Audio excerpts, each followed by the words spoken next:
Hello friends, how are you? Fine. Okay. This is 8th lecture of topic Kingdom Animalia. And today we discuss difference in between chordates and non-chordates. पाठीचा कणा असलेले प्राणी आणि पाठीचा कणा नसलेले प्राणी या दोघांच्या मधला आपण फरक स्पष्ट करून पाहूया. या ठिकाणी कॉर्डेट्सला दुसरा एक मराठीमध्ये पर्यायी शब्द आहे पृष्ठवंशीय प्राणी. पृष्ठवंशीय प्राणी म्हणजे पाठीचा कणा असलेले प्राणी. या नॉन कॉर्डेटला दुसरा पर्यायी मराठी शब्द अपृष्ठवंशीय प्राणी म्हणजेच पाठीचा कणा नसलेले प्राणी.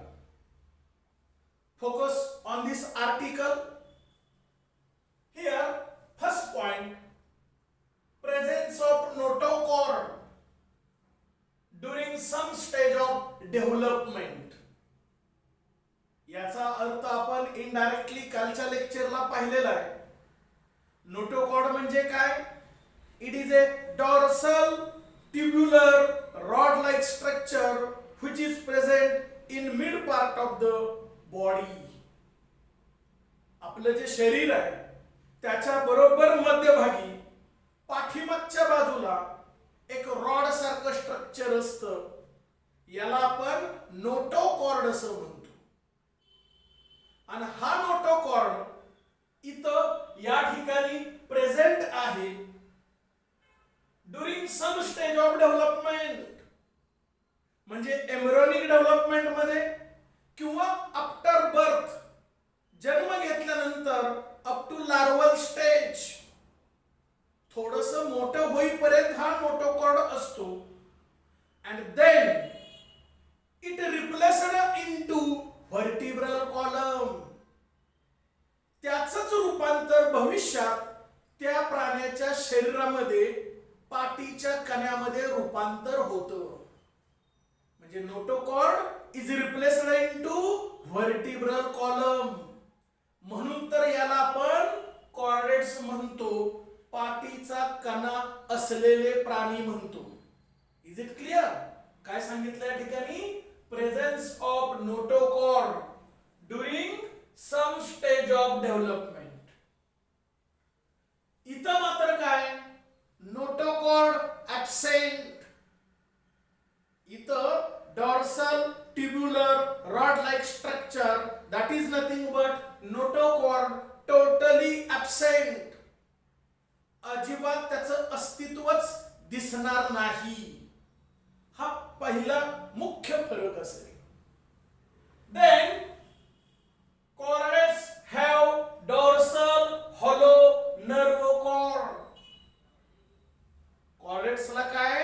डॉर्सल म्हणजे पाठीमागे, हॉलो म्हणजे पोकळ, ट्यूब सारखं, पाईप सारखं, नर्व कॉर्ड.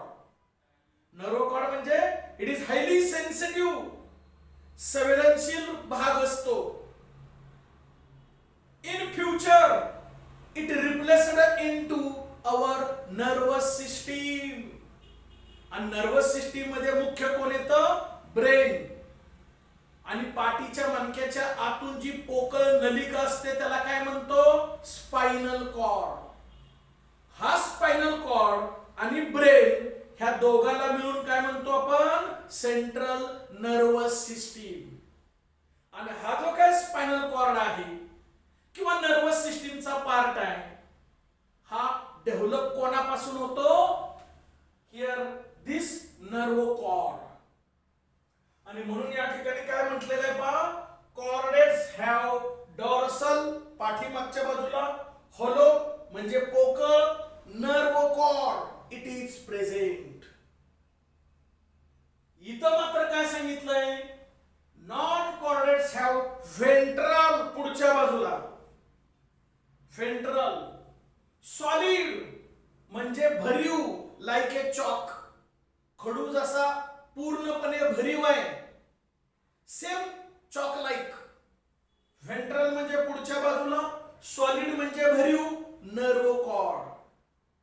याचा अर्थ या ठिकाणी नॉन कॉर्डेट्स मध्ये नर्व कॉर्ड आहे. It is present but it is located at ventral side and it is solid म्हणजे भरीव. आणि इथं कसा पाहिला आपण, डॉर्सल अँड हॉलो, पाठीमाग आणि पोकळ, हा दोन्हीतला मुख्य फरक असलेला आपल्याला दिसून येईल. The next, heart is always ventral in position. इथं कॉर्डेट्स मध्ये जे काही एनिमल्स असतील त्या सर्व एनिमल बॉडी मध्ये त्यांचं जे हार्ट असतं, हृदय असतं, ते पुढच्या बाजूला व्हेंट्रल साइडला असतं. ही पुढची बाजू आहे, पुढच्या बाजूला असतं म्हणजे इथं व्हेंट्रल साइडला असतं. आणि त्याच्या पाठीमागच्या बाजूनं डायजेस्टिव्ह सिस्टीम असते. Heart is always ventral in position. Opposite to this, याच्या विरोधात इफ हार्ट इज प्रेझेंट, याचा अर्थ हे एनिमल्स स्मॉल आहेत, छोटे, आणि छोटे असल्यामुळं हार्ट असेलच असं नाही, आणि म्हणून हा शब्द वापरलाय इफ हार्ट इज प्रेझेंट. जर त्या प्राण्याच्या शरीरामध्ये हार्ट असेल तर, नसेल तर प्रश्नच येत नाही. जर हार्ट असेल तर it is dorsal in position, ते पाठीमागच्या बाजूला असतं. त्या एनिमल बॉडी जी असेल त्याच्या पाठीमागच्या बाजूला हार्ट असेल, जर ते प्रेझेंट असेल तर. The next, pharyngeal gill slits are present. म्हणजे सेल्युलर लेवलचं जे ब्रीदिंग आहे त्याला आपण रिस्पिरेशन असं म्हणतो. पेशीपर्यंत ऑक्सिजन वाहून नेला जातो, बॉडीतल्या सर्व पेशी तो ऑक्सिजन वापरतील आणि कार्बन डायऑक्साइड रिलीज करतील. तो कार्बन डायऑक्साइड पुन्हा वाहून आणायचा आणि मग तो बॉडीच्या बाहेर फेकून द्यायचा. ही जी डिटेल प्रोसेस आहे याला रिस्पिरेशन असं म्हटलं जातं. and that respiration process takes place by here pharyngeal gill slits. Gill slits म्हणजे ज्याला काय म्हणतो आपण, कल्ले. जसं की मासा, फिश, माशाला कल्ले असतात. म्हणजे मॅक्झिमम प्राण्यांना ड्युरिंग एम्ब्रियोनिक कंडिशन, गर्भाशय अवस्थेत असताना त्याच्यामध्ये गिल्स असतात. आणि डेव्हलप आफ्टर चाइल्ड बर्थ, जन्म झाल्यानंतर ड्युरिंग लार्वल स्टेज छोटी असतात, तेव्हा सुद्धा त्यांना कल्ले असतात. आणि फिश लाईक जे एनिमल असतात they also respire with the help of gill slits. कल्ल्यानेच ते श्वसन करतात and these are present. pharyngeal gill slits are present. Then here pharyngeal gill slits are absent. इथं मात्र श्वसनासाठी कल्ले वगैरे असं अजिबात काही नसतं. pharyngeal gill slits are absent. The next, chordates are always coelomate. ज्या ज्या प्राण्यांना पाठीचा कणा आहे त्या सर्व प्राण्यांच्या शरीरामध्ये पोकळी असते. थोरॅसिक कॅव्हिटी, ॲब्डोमिनल कॅव्हिटी या पद्धतीनं शरीरामध्ये पोकळी असते. They are always coelomate. इथं मात्र पहा दे आर असिलोमेट. काही प्राण्यांना शरीरामध्ये पोकळीच नसते. दे आर फ्लॅट, चपटे असतात. Example liver fluke, liver fluke किंवा स्टारफिश हे चपटे प्राणी आहेत. त्यांच्या शरीरामध्ये तुम्हाला पोकळी दिसणार नाही, म्हणून म्हटलंय they are acoelomate. Some animals are coelomate. काही प्राण्यांच्या बॉडीमध्ये मात्र पोकळी आहे. Example hydra. हायड्राच्या शरीरामध्ये पोकळी होती, coelomate. And some are pseudocoelomate. Example ascaris, जंत. जंत जो आहे, ज्याला आपण अस्कॅरिस म्हणतो, त्याचा सिलोमेटचा प्रकार कोणता होता?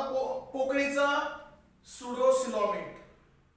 म्हणजे असिलोमेट सुद्धा नाही, सिलोमेट सुद्धा नाही, पोकळी आहे पण मध्ये मध्ये भरीव भाग आहे, पॅचेस आहेत, अशी वेगळ्या प्रकारची पोकळी, याला आपण म्हणतो सुडोसिलोमेट. हे तिन्ही प्रकार आपल्याला इथं नॉन कॉर्डेट्स मध्ये दिसून येतील. Some are acoelomate, some are coelomate and some are pseudocoelomate. तिन्ही प्रकार इथं आपल्याला दिसून येतील. The next, chordates are always triploblastic. ज्या ज्या प्राण्यांना पाठीचा कणा आहे त्या सर्व प्राण्यांचं शरीर 3 जर्म लेअरनी बनलेलं असतं. 3 जर्म लेअर कोणते? Outer ectoderm, middle mesoderm, inner endoderm. Body is made up of 3 primary germ layer, outer ectoderm, middle mesoderm, inner endoderm. That type is called as a triploblastic body. आणि इथं मात्र प्राणी छोटे आहेत, small आहेत, त्यामुळे some animal body is made up of 2 primary germ layer, outer ecto, inner endo. 2च layer असतात, मधला मेसोडर्म नसतो, इट इज ॲब्सेंट. त्याला डिप्लोब्लास्टिक म्हटलं जातं.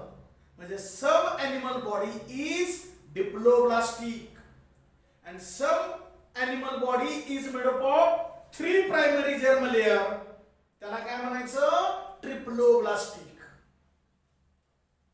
The next, nervous system is well developed. ज्यांना ज्यांना पाठीचा कणा आहे असे सर्व पृष्ठवंशीय प्राण्यांच्या शरीरामध्ये नर्वस सिस्टीम वेल डेव्हलप असते. म्हणजे ब्रेन, स्पायनल कॉर्ड हे बऱ्यापैकी डेव्हलप असतात. इथं nervous system is not well develop. हे छोटे प्राणी आहेत, त्यांच्या बॉडीमध्ये नर्वस सिस्टीम इतकीशी डेव्हलप झालेली नसते. ब्रेन असेल, स्पायनल कॉर्ड असेल, इतके अद्यावत नसतात. Poorly or weak. एक असा थ्रेड लाईक धागा असतो, असा धागा असतो आणि इथं अशी रिंग असते. अशी पुअरली डेव्हलप नर्वस सिस्टीम असते.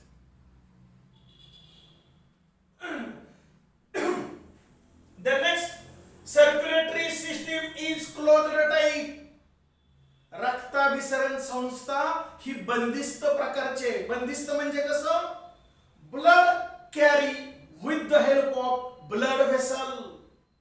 रक्त वाहून नेण्यासाठी रक्तवाहिन्या असतात.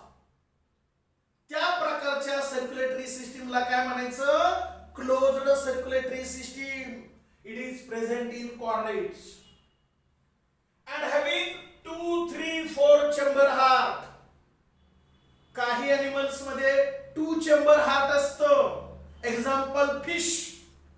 In some animal there are 3 chamber heart. काही प्राण्यांच्या मध्ये 3 कप्प्यांचं हृदय असतं. Example frog.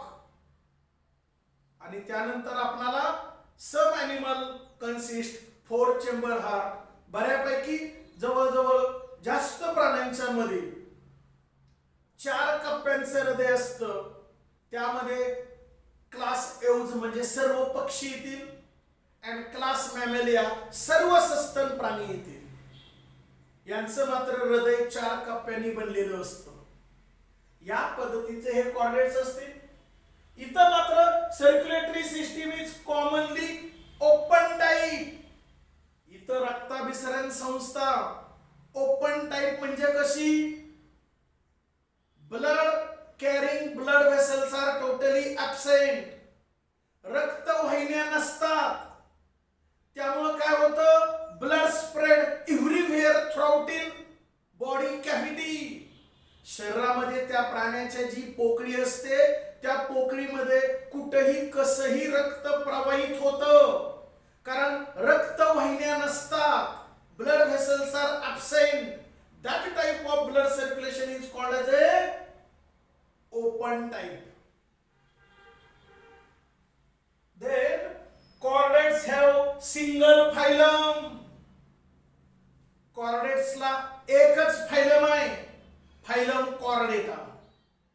तो स्वतःच एक मोठा फायलम आहे, major phylum, which consist 5 classes, की ज्याच्यामध्ये महत्वाचे 5 वर्ग येतात.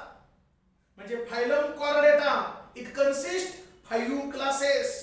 पहिला कोणता? पायसेस, मत्स्य वर्ग. दुसरा कोणता? अँफिबिया, उभयचर प्राण्यांचा वर्ग. तिसरा रेप्टिलिया, सरपटणाऱ्या प्राण्यांचा वर्ग. चौथा एव्ज, पक्षी. आणि पाचवा मॅमेलिया म्हणजे सस्तन प्राणी. हे पाचीच्या पाची क्लास कोणामध्ये येतील? Phylum Chordata. म्हणजे फायलम कॉर्डेटा हा मोठा मेजर फायलम आहे आणि त्याचे 5 क्लासेस आहेत. इथं मात्र नॉन कॉर्डेट मध्ये काय? Non chordate divides into 9 फायलम्स. ह्या नॉन कॉर्डेट मध्ये 9 फायलम येतात. 9 फायलम, 9 फायलम्स. ते कोणकोणते? पहिला आपण कोणता पाहिला होता? पोरीफेरा. दुसरा हियर क्निडारिया. तिसरा Ctenophora. Then Platyhelminthes, Aschelminthes, Annelida, Arthropoda, Mollusca and Echinodermata. These are the 9 phylums which are included in non-chordates. आणि 10वा मात्र कसा होता? त्याला नॉन कॉर्डेट्स म्हणावं तर तोही नव्हता, कॉर्डेट म्हणावं तर त्यात पण मोडत नाही. ती इंटरमिजिएट स्टेज आहे, मधली अवस्था, which is connecting link between non chordate आणि कॉर्डेट. दोघांच्या मधला दुवा, कनेक्टिंग लिंक. तो कोणता होता? 10वा हेमी कॉर्डेटा. त्याचं एक्झाम्पल कोण होतं? बेलेनोग्लोसस. Is it clear? हे बेसिकली माहिती असणं गरजेचं आहे. अँड लास्ट एक्झाम्पल पाची क्लासेसचं पहा.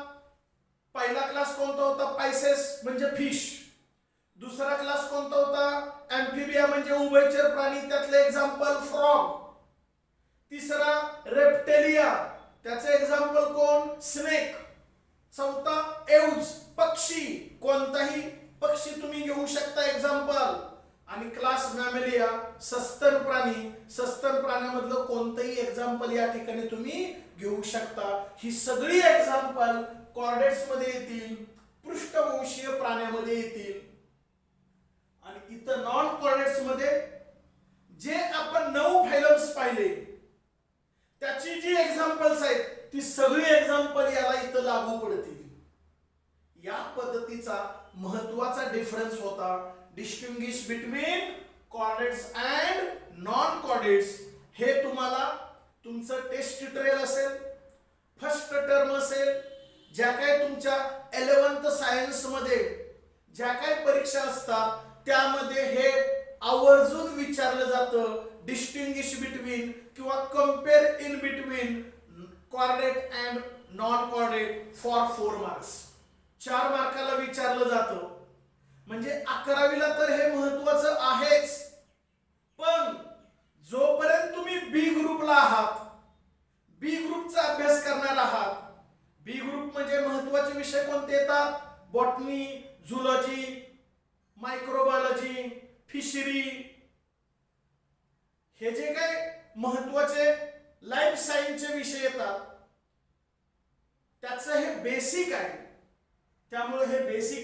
परफेक्ट असणं गरजेचं आहे आणि जनरल नॉलेज म्हणून सुद्धा हे फार महत्वाचं आहे. आणि म्हणून जाणीवपूर्वक मी ब्लॅकबोर्ड वरती हे पॉइंट्स लिहिलेले आहेत जेणेकरून तुम्हाला त्या कायमच्या नोट्स व्हाव्या. मी थोडंसं बाजूला सरकतो जेणेकरून तुम्ही त्याचा स्क्रीनशॉट माराल म्हणजे तुम्हाला त्या नोट्स उपलब्ध होतील.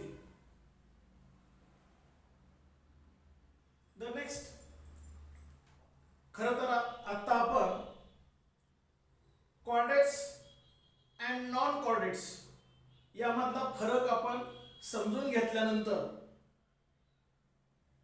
पुढचा कॉर्डेट्स मधले डिटेल क्लासेस समजून घेणं गरजेचं आहे.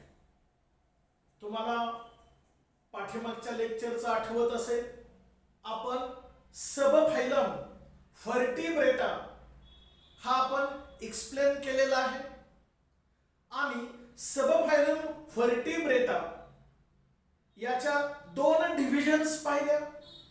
त्यातली पहिली डिव्हिजन अग्नॅथोस्टोमेटा, त्याचं एक्झाम्पल टेरोमायझॉन पाहिलं, जॉर्जलेस ॲनिमल, जबडा नसलेला प्राणी.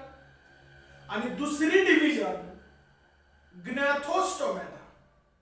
ग्नॅथोस्टोमेटा मीन्स हिअर जॉर्ज पजेसेस ॲनिमल, ज्यांना जबडा आहे असे प्राणी ज्यामध्ये येतात त्याला आपण ग्नॅथोस्टोमेटा असं म्हणतो. ही झाली division. This division Gnathostomata divides into here two super classes. त्याचे दोन सुपर क्लासेस बनतात. त्यातला पहिला super class Pisces. Pisces means fin bearing animals, थोडक्यात मासे.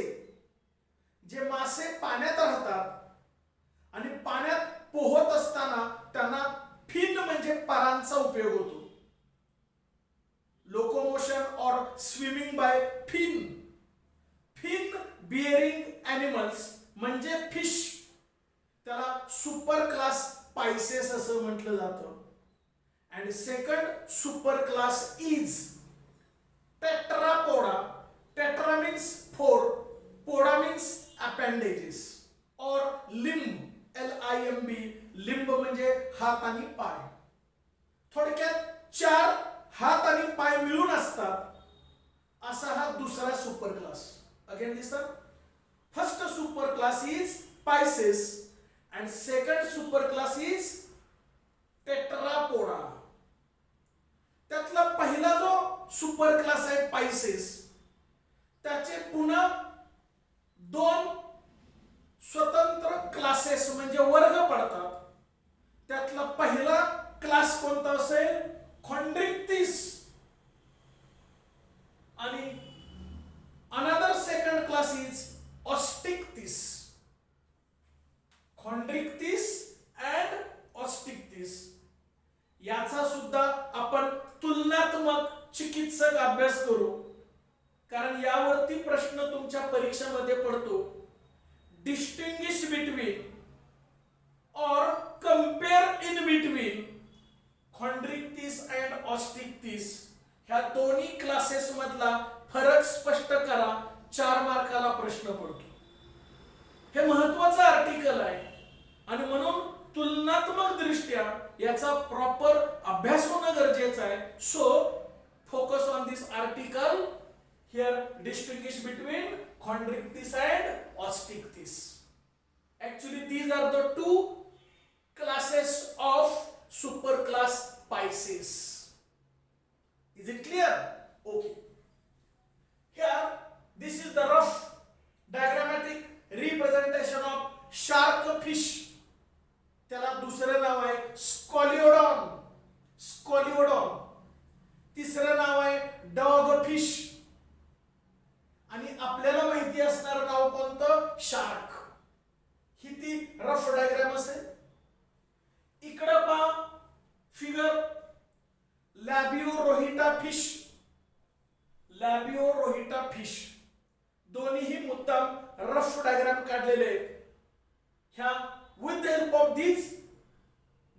points we discuss here. Following points one by one एक एक एक एक मुद्दा आपण समजून घेऊया.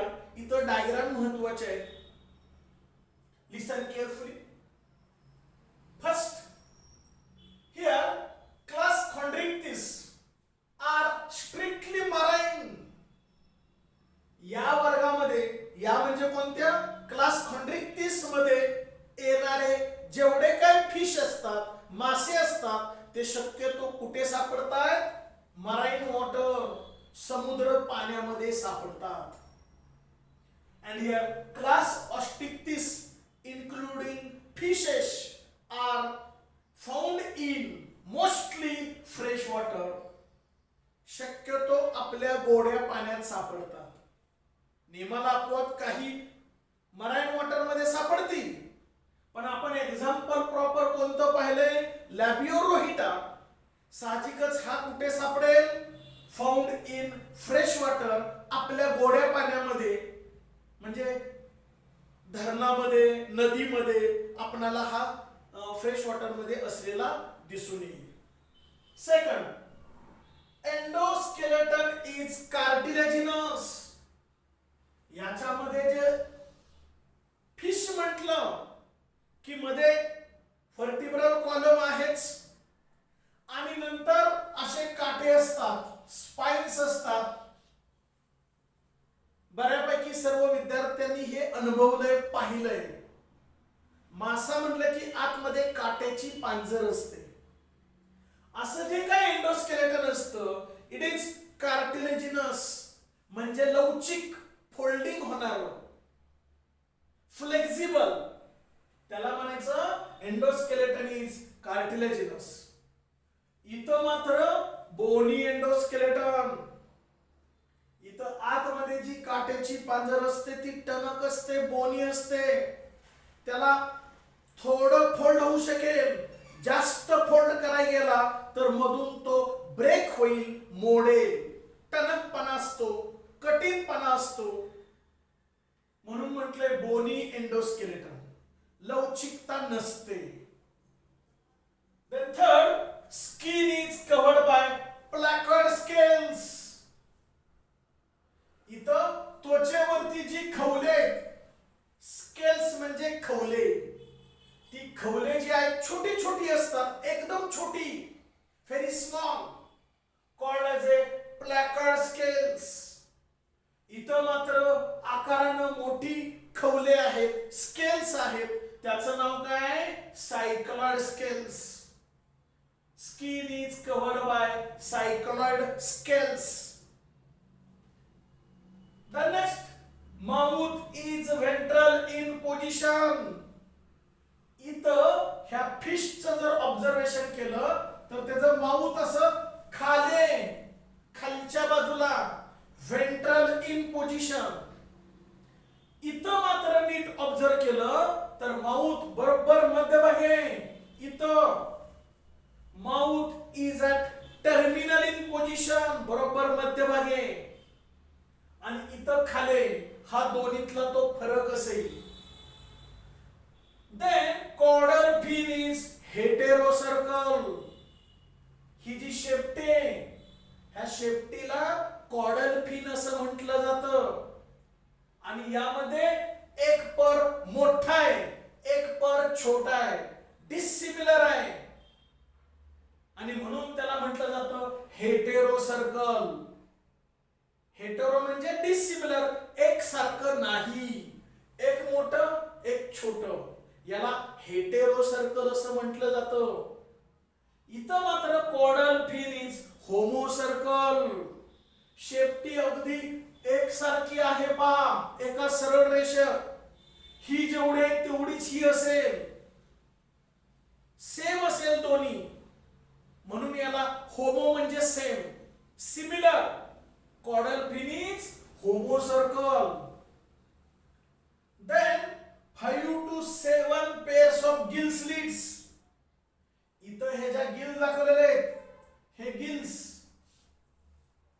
हे गिल्स किती आहेत? 5 to 7 पेअर्स, जोड्या. या बाजूला तेवढ्याच असतील, या बाजूला तेवढ्याच असतील. And these are open, दिसतात आपल्याला त्या gills. 5 to 7 pairs of gill slits, but they are open. बाहेरून इझिली आपण पाहू शकतो. And respiration is with the help of these gill slits. Then here 4 pairs of gill slits. इथं 4 जोड्या असतात गिलच्या, but it is covered by bony operculum. म्हणजे इथं हे जे दाखवलं हे ते बोनी ऑपरक्युलम आहे. हे बोनी ऑपरक्युलम वरनं झाकण आणि त्याच्या आतमध्ये 4 जोड्या असतात गिलच्या. 4 pairs of gill slits covered by bony operculum. हे बोनी ऑपरक्युलम असेल, त्याच्या आतमध्ये गिल स्लिट्स असतील, 4 जोड्या असतील. Then claspers are present. Clasper means it is a male copulatory organ.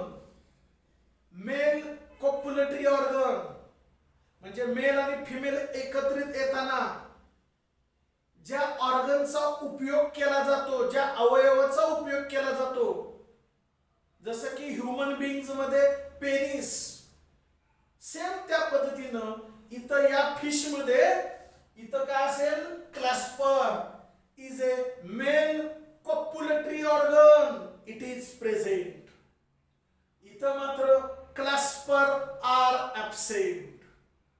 इथं क्लॅस्पर तुम्हाला दिसून येणार नाही, it is absent. The next, fertilization is internal. यांच्यामध्ये जे फर्टिलायझेशन होतं म्हणजे मेल आणि फिमेल एकत्रित आल्यानंतर पुढची जी प्रक्रिया आहे फर्टिलायझेशनची, ती ज्याला आपण फलन प्रक्रिया म्हणतो, त्याला इंग्लिश मध्ये फर्टिलायझेशन म्हटलं जातं. ती इंटरनल, आतली आत असेल, आतल्या बाजूला असेल. हिअर फर्टिलायझेशन इज एक्सटर्नल, बाहेर असेल. फर्टिलायझेशन कुठं असेल, बाहेर असेल, त्याला एक्सटर्नल असं म्हटलं जातं. कारण हे अंडी घालणार आहेत, ओव्हीपॅरस, ओव्हीपॅरस, त्याला अंडी घालणारे म्हटलं जातं.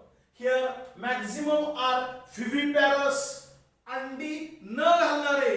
अंडी घातलं नाही की मग फर्टिलायझेशन कुठं होणार, बॉडीच्या आत, म्हणून त्याला काय म्हटलं जातं, internal.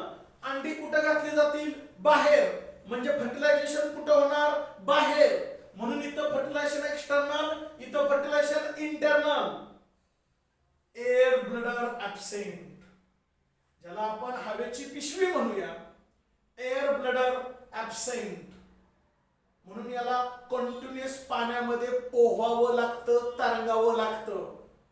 Here air bladder present, इथं हवेची पिशवी आपणाला असलेली दिसून येईल, एअर ब्लडर प्रेझेंट. आणि या क्लास खॉन्ड्रिक्टिसचं प्रॉपर एक्झाम्पल कोण असेल, शार्क. त्याला दुसरं नाव काय, स्कॉलिओडॉन.